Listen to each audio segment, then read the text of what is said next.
je vais demander à monsieur le coordonnateur du projet CAB de nous faire la présentation du rapport d'activité de l'année 2019 du projet.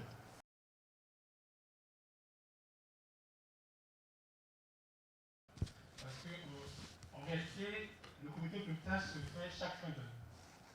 On devait le faire normalement en fin 2019, mais on a eu à avoir quelques préoccupations et voici comment se composent les différentes composantes du projet. On en a 4.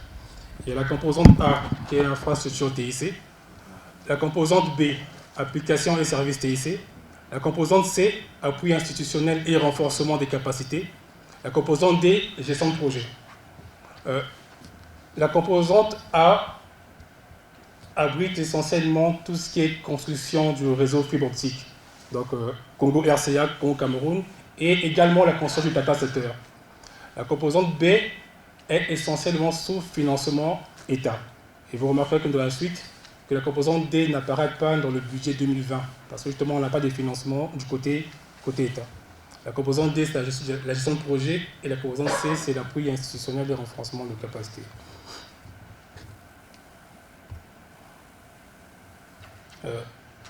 Outre la construction des réseaux en fibre optique, le projet a aussi pour mission de diversifier l'économie numérique congolaise, le désenclavement numérique des zones rurales, la création d'opportunités d'emploi, et particulièrement pour la jeunesse congolaise. Le bilan, je vais vous présenter le bilan des activités qui se répartit en quatre principaux items que j'ai retenus. La supervision des activités côté BAD, la supervision des activités côté gouvernement, l'audit externe et l'audit interne. 3 missions ont été réalisées en cette année 2019 par notre bailleur de fonds, la Banque africaine de développement. La première mission, c'était une mission de supervision et d'appui de la BAD. Cette mission a permis d'apporter un appui significatif à l'UCP concernant toutes les activités et dossiers qui étaient en cours de traitement. La mission de revue de performance des projets financés par la Banque en République du Congo. Et enfin, la mission de renforcement de capacité de la BAD au Congo. Côté gouvernement, nous avons eu un soutien très appuyé du gouvernement congolais, parce qu'on avait plein d'activités qui étaient liées à la partie gouvernementale. Par exemple, pour l'obtention d'une circulaire du ministère des Finances sur l'exonération du projet à 96%. Notre ministre de tutelle nous a beaucoup accompagnés pour obtenir cette exonération de 96%. Donc, ce qui veut dire qu'à l'heure actuelle, le projet, pour tout achat du projet, nous ne payons que 3,65% de taxes. Ensuite, pour la construction des data centers, on a eu l'obtention d'un décret présidentiel sur l'octroi d'un terrain devant abriter le data center. Le terrain, il est à Bakongo et il fait à peu près une superficie de 3600 m². Ensuite, nous avons la signature d'un protocole d'accord entre le gouvernement et la République centrafricaine. Ce protocole d'accord, pour faire un peu simple, en gros, nous on construit le réseau entre le Congo et la RCA. Mais dans les discussions entre le gouvernement et la BAD, on a vu la possibilité d'étendre notre construction au-delà des frontières du Congo. Donc il fallait construire à l'intérieur de la RCA, d'où il fallait qu'un protocole d'accord soit signé entre les deux États pour voir comment gérer la partie financière et la partie gestion de projet. Nous avons eu à avoir 2 audits en 2019. Ce sont 2 audits de l'année 2017 et 2018 qui ont été cumulés en un seul audit. Et ces audits ont obtenu un avis favorable du cabinet, qui est le cabinet Cofima, un cabinet béninois. Et ce rapport a été transmis à la BAD qui a été validé ensuite. Nous avons un auditeur interne dans le projet dont le rôle essentiel est de veiller aux recommandations de l'audit externe, du comité de pilotage et du bailleur de fonds, la BAD. Je vais vous présenter rapidement le budget BAD 2019. vous remarquez que la composante A fait environ 7 milliards 960 millions 122 569.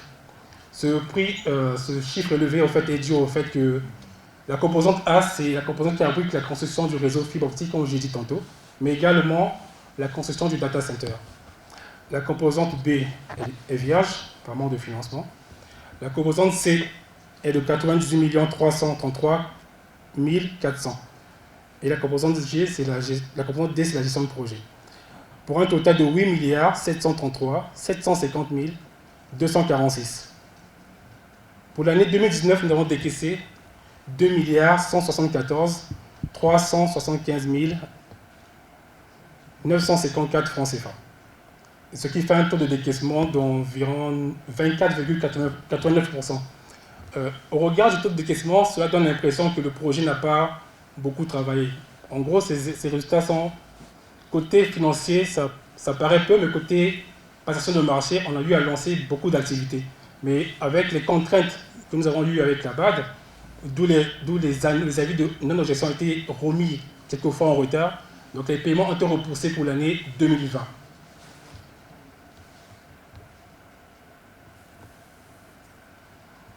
Je peux vous citer quelques activités réalisées en 2019.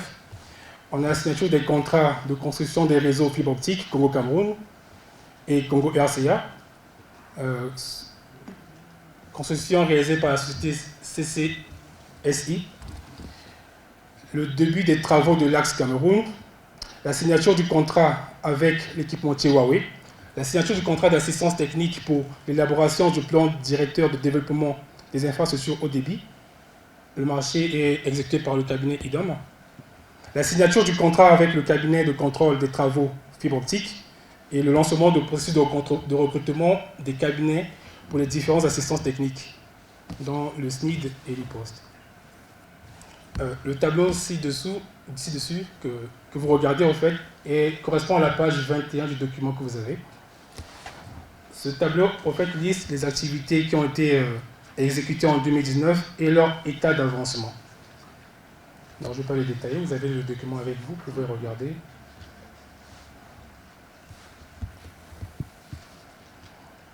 Je vais vous parler des perspectives que nous avons pour l'année 2020. En premier lieu, nous comptons finaliser le réseau fibre optique entre Wesso et Tam, frontière Cameroun. Nous comptons lancer les travaux de réseau fibre optique Wesso-Salo, tronçon RCA.